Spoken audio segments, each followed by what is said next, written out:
So yeah, I want to talk about something that I think is a huge power move on the path to mental health. By power move, I mean that by doing this one thing, you will accomplish a lot of steps on your path to self-awareness, inner peace, contentment, and trauma release. This step is huge, but nothing is easy, so don't feel defeated if you don't know how to do it right away.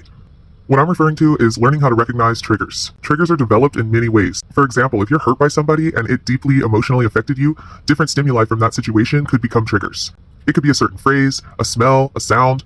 It could be objects or colors that were present during the situation. For everybody, it translates different, but everybody can develop an experience being triggered by stimuli from something they experienced in the past.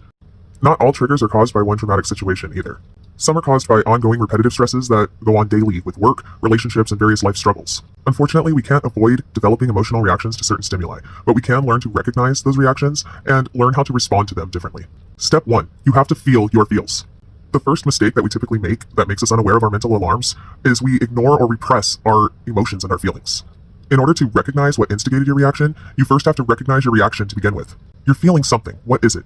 Is it anger, sadness, loneliness, anxiety? What do you feel? That is step 1. Step 2, timeline it. Once you learn how to start recognizing what you feel, start paying attention to when the feelings start or when they become more prominent. The biggest mistake we make when it comes to recognizing when we start to feel things is thinking that the feelings come out of nowhere or fly out of the blue. So try to pay attention to when these feelings flare up or become stronger. Step number 3, observe your surroundings and thoughts.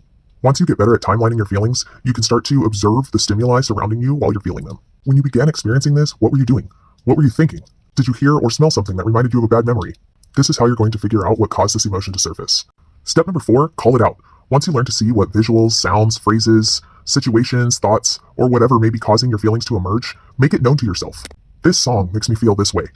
When I smell this candle, it makes me think of this, which makes me feel this way.